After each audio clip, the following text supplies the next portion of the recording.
Herenzugea. Herenzuge genio bat zen, batzuetan buru bakar batekin eta beste batzuetan 7 buru zituela azaltzen zen. 7. burua sortzen zitzaion mementoan zugarrez biltzen zen, eta izaki basatia bihurtzen zen. Orduan hasiendaz elikatzen zen, baina gizaki bakarti edo galduren bat aurkitzen bazuen mendia ura ere jan egiten zuen. Izan ere, duela urte dezente Herenzuge mendi urrun batean bizi zen eta egunean pertsona bat jan behar zuen bizi iraun nahi bazuen. Bere kobazuloko ahoan ez bazuen aurkitzen gizakirik hurbileko herrira joaten zen beldurra zabalduz.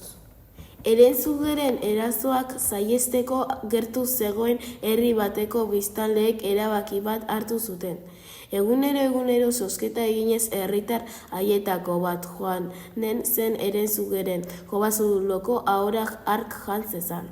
Horrela herrira ez zen hurbilduko eta herria ez zuela suntsituko ziurtasuna eta lasaitasuna lortu zuten.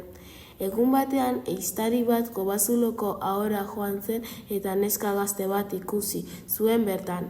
Horrela hitz egin zion ehiztariak. Zer ari zara hemen? Herenzuge ateratzeko zain nago. Ateratzen denean jan egingo nau, kontatu zion neskak tristuraz ehiztariri. Zergatik? Galdetu zuen harriturik ehiztariak. Niri tokatu egin zaidalako. Egunero bezala zozketa egin dugu herrian eta gaurko Herenzugeren bazkaria izatea niri egokitu zait. Baina hori erokeri bat da! Badakit, baina herria eta herritarrak bakean uzteko aurkitu dugun soluzio bakarra da.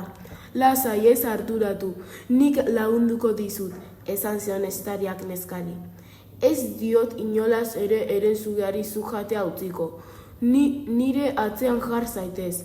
Neska ehiztariaren atzean jarri bezain pronto kobazuloko ahoan Herenzugea agertu zen. Ekarri hor atzean duzun hori ona!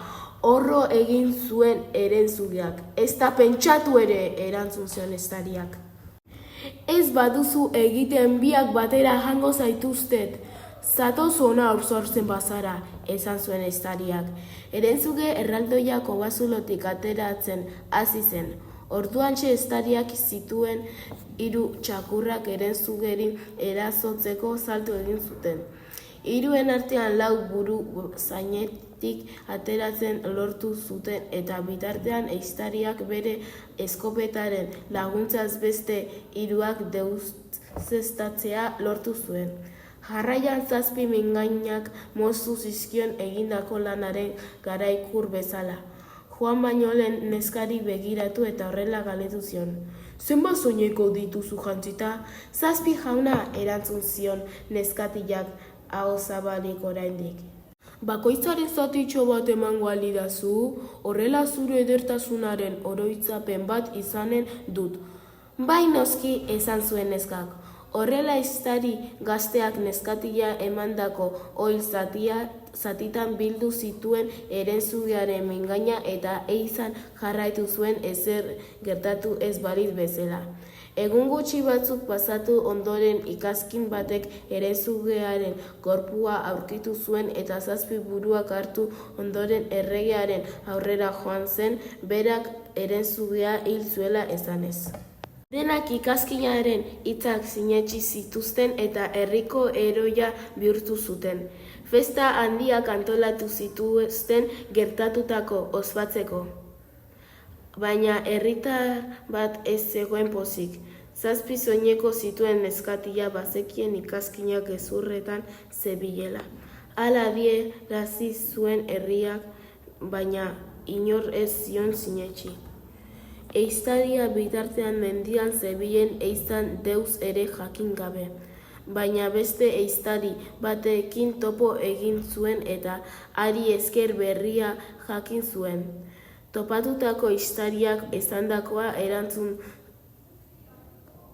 entzun bezain laster herria engainaturik zegoela konturatu zen eta denborarik galdu gabe ikaskin gezurtiarengana joan zen zuzenean. Herri guztia ospakizunean zegoen plazan ehiztaria ikaskinaren aurrera iritsi zen eta harrapatutako 2 eper eskaini zizkion. Zer dela eta orea hau galdetu zuen ikaskinak.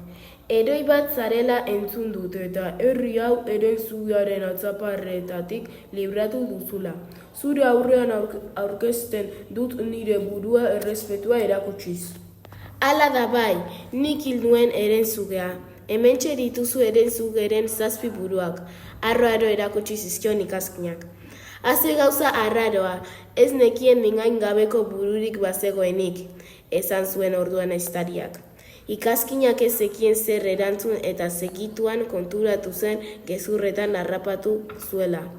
Ehiztariak bitartean 7 oil zatitan bildutako 7 mingainak ateratzen hasi zen. Herritarrak zur eta lur zeuden. Ezin zuten sinetsi ikaskinak engainatu izana. Nire soinekoen oial zatiak dira, esan zuen ikaskinak gezurti bat zela esaten zuen neskatiak. Herritarrak egia zein zen konturatu zirenean neskatilari barkamena eskatu zioten. Ikaskinak zigortu zuten herritik kanporatuz eta ehiztariari beraien herrian bizitzera gonbidatu zuten. Ehiztariarentzat ohera bat zen halako proposamena eta onartu egin zuen. Geroztik arriskuetatik babesten zituen ehizari esker janaria lortzen zuen herritarentzat eta herriko lagun lan guztietan parte hartzen zuen. Jarrera horrekin segituan irabazi zuen herriaren baitasun eta mirespena. Orduz geroztik herria libre bizi izan zen herenzugeren beldurrik gabe.